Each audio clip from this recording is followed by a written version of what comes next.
അല്ലെ മാത്രം കേന്ദ്രീകരിച്ചുയർന്നിരുന്ന കഴിഞ്ഞ ദിവസങ്ങളിൽ ഉയർന്നിരുന്ന വിമർശനങ്ങളും പ്രതിഷേധങ്ങൾക്കുമൊക്കെ മറുപടി നൽകേണ്ടത് ആ ചിത്രത്തിന്റെ മുഖമായിട്ടുള്ള മോഹൻലാൽ തന്നെയായിരുന്നു. മോഹൻലാൽ തന്നെ ഇപ്പോൾ മറുപടി നൽകിയിരിക്കുന്നു സമൂഹ മാധ്യമത്തിലൂടെ എന്നുള്ളതാണ് വിവരങ്ങളാണ് ആന്റണി ജിസ്റ്റോർസ് നൽകിയത്.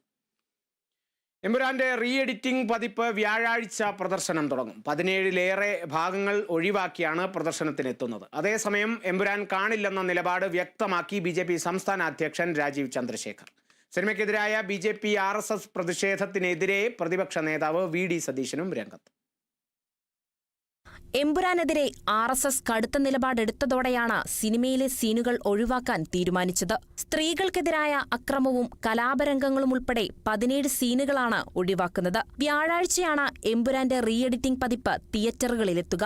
അതേസമയം രാഷ്ട്രീയ വിവാദങ്ങൾ കടുത്തതോടെ സിനിമ കാണില്ലെന്ന നിലപാട് വ്യക്തമാക്കി രാജീവ് ചന്ദ്രശേഖറും രംഗത്തെത്തി.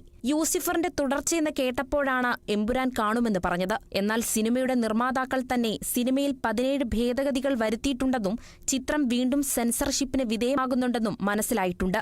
മോഹൻലാൽ ആരാധകരെയും പ്രേക്ഷകരെയും അസ്വസ്ഥരാക്കുന്ന വിഷയങ്ങൾ സിനിമയിലുണ്ടെന്നാണ് മനസ്സിലാക്കുന്നതെന്നും സത്യം വളച്ചൊടിച്ച് ഒരു കഥ കെട്ടിപ്പിക്കുവാൻ ശ്രമിക്കുന്ന ഏതൊരു സിനിമയും പരാജയപ്പെടുക തന്നെ ചെയ്യുമെന്നും അദ്ദേഹം ഫേസ്ബുക്കിൽ കുറിച്ചു.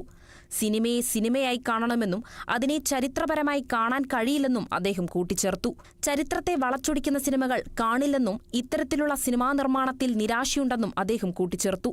സിനിമയ്ക്കെതിരായ BJP RSS പ്രതിഷേധത്തിനെതിരെ പ്രതിപക്ഷ നേതാവ് VD സതീശനും രംഗത്തെത്തി.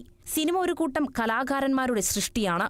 ഭീഷണിപ്പെടുത്തിയും സമൂഹമാധ്യമത്തിലൂടെ അവഹേളിച്ചും അപമാനിച്ചും ഒരു കലാസൃഷ്ടിയുടെ ഉള്ളടക്കത്തെ തിരുത്തുന്നത് വിജയമല്ലെന്നും അത് സമൂലമായ പരാജയത്തിന്റെ ലക്ഷണമാണെന്നും അദ്ദേഹം പറഞ്ഞു. Kerala vision news, Thiruvananthapuram. എമ്പുരാൻ സിനിമയിൽ പ്രതികരണവുമായി മുഖ്യമന്ത്രി പിണറായി വിജയൻ. ചിത്രം കണ്ടെന്നും